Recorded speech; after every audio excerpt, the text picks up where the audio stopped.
Bismillahirrahmanirrahim. Alhamdulillahirabbil wassalatu wassalam ala asrafil anbiya'i wal mursalin wa ala alihi wa ashabihi ajma'in. Rabbi shrah li sadri wa yassir li amri wahlul 'uqdatan min lisani yafqahu qawli, amma ba'. Yang berusaha guru penekanan pentadbiran, Ustaz Bacok, Ustaz Haji Bacok. Kedua, guru penekanan co-curriculum Ustaz Nazri, rakan-rakan guru serta anak-anak pelajar dan rahmati Allah sekalian. Alhamdulillah, syukur kita kepada Allah SWT kerana pada hari ini kita telah pun berada di bulan Ramadan. Ramadan itu berapa? 6 ke 7? Ya, Alhamdulillah. Ingat ingat tarikhnya Semalam saya tengok kawan saya punya status. Ada orang tu dia kata dia tak nak harta, dia tak nak emas, tapi dia nak maghrib. Kenapa nak maghrib? Sebab maghrib baru buka. Itulah dia. Dugaan di bulan puasa. Jadi anak-anak pelajar yang dirahmati Allah sekalian, kalau kita ingat pada hari pertama Isnin yang lalu, Ustaz Sulaiman membentangkan tentang kewajipan berpuasa, yang mana berpuasa itu bukannya sekadar berlapar dahaga, tetapi adalah untuk la'allakum tattaqun, untuk memastikan bahawa kita ini bertakwa. Bertakwa maksudnya kita ni walaupun tak ada yang menyuruh, kita akan buat. Tak ada ustaz, tak ada pengetua, tak ada saya sendiri di depan kamu. Kamu akan buat, melaksanakan ibadah apa? Ibadah puasa. Yang mana ibadah puasa ini kita hendaklah menjaga mata, mulut, panca indera kita. Bukan sekadar lapar dahaga, tapi menjaga daripada melakukan perkara-perkara yang maksiat. Okey, baik. Jadi saya akan tambah semalam Ustaz Bacok dah bentang tentang kepentingan ilmu dalam kita melaksanakan ibadah. Jadi dengan ilmu juga kita kena ada supaya kita dapat memastikan bulan puasa ini kita melaksanakan ibadah dengan yang paling baik ataupun yang terbaik. Baik. Selain ayat kewajipan berpuasa iaitu Suratul Baqarah, kutiba alaikumusiyam. Ayat yang seterusnya pada ayat yang 185 pula saya bacakan sedikit. A'udzubillahi minasyaitonirrajim. Syahrul Ramadan allazi unzila fihil Qur'an. Allazi unzila fihil Qur'an hudan lin nas. Apa dia? Bulan Ramadan juga diturunkan Al-Quran.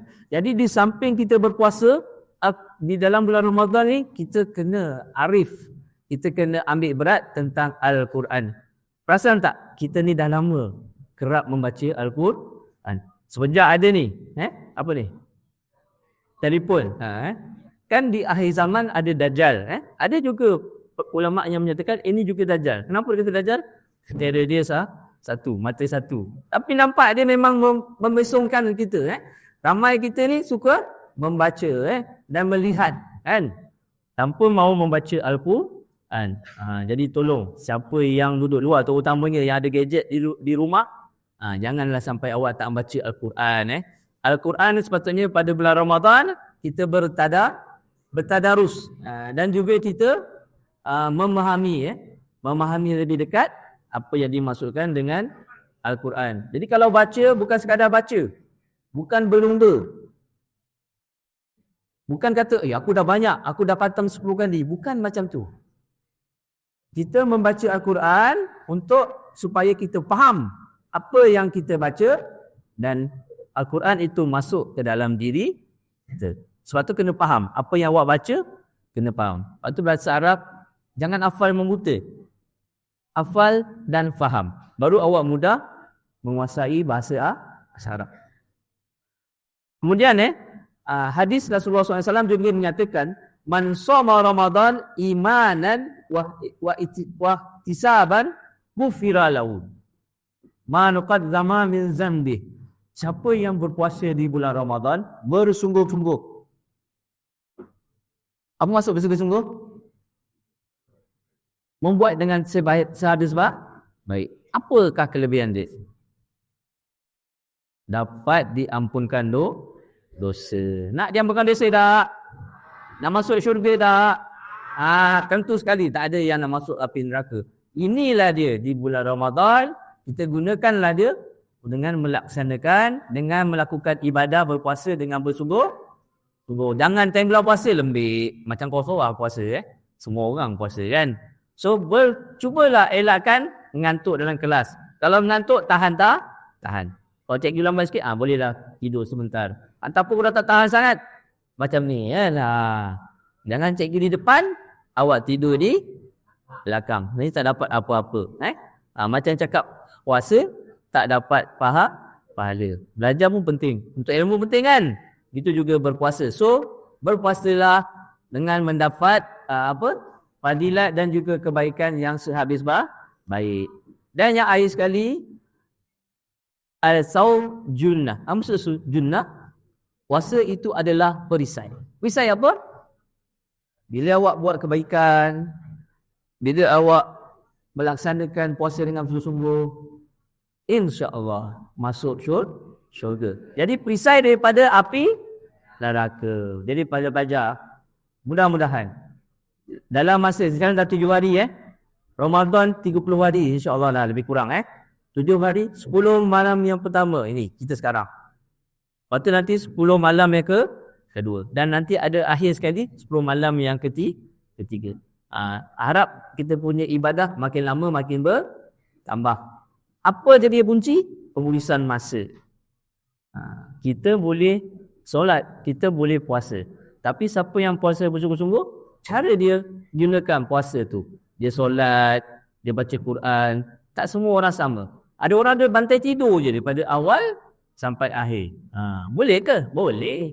Tapi pahalanya tak sama macam orang yang sembahyang, yang yang baca Quran, berzikir. Berzikir pun mendapat pahala. Membantu orang pun mendapat pahala. Membantu cikgu angkat barang pun mendapat pahala. Jadi belajar saya tidak mahu memanjangkan saya punya kuliah ini. Saya pun cuma diberi 7 minit. Cuma saya harap pelajar walaupun sedikit, cubalah niatkan dalam diri bahawa hari ini lebih baik daripada hari semalam. Cuba setiap hari macam tu. Dan ingat, setiap hari tu sebelum tidur, ingat kita baca mengucap 2 kalimat syahadat. Ditakuti esok kita dah tiada. Manalah tahu siapa yang meninggal di bulan Ramadan, balasan syurga. Kan saya suruh meninggal kita bersiap sedia. Jadi pelajar-pelajar yang merancang masa, bersiap sedia, menuntut ilmu, menjaga ibadah, insya-Allah mereka ini adalah pelajar-pelajar yang akan cemerlang. Aku li qauli hadza wa astaghfiru li wa lakum wa lisairil muslimin wal muslimat wal mu'minin wal mu'minat wa ahya'un wa amwat. Shadaqallahul azim. Baik, terima kasih semua.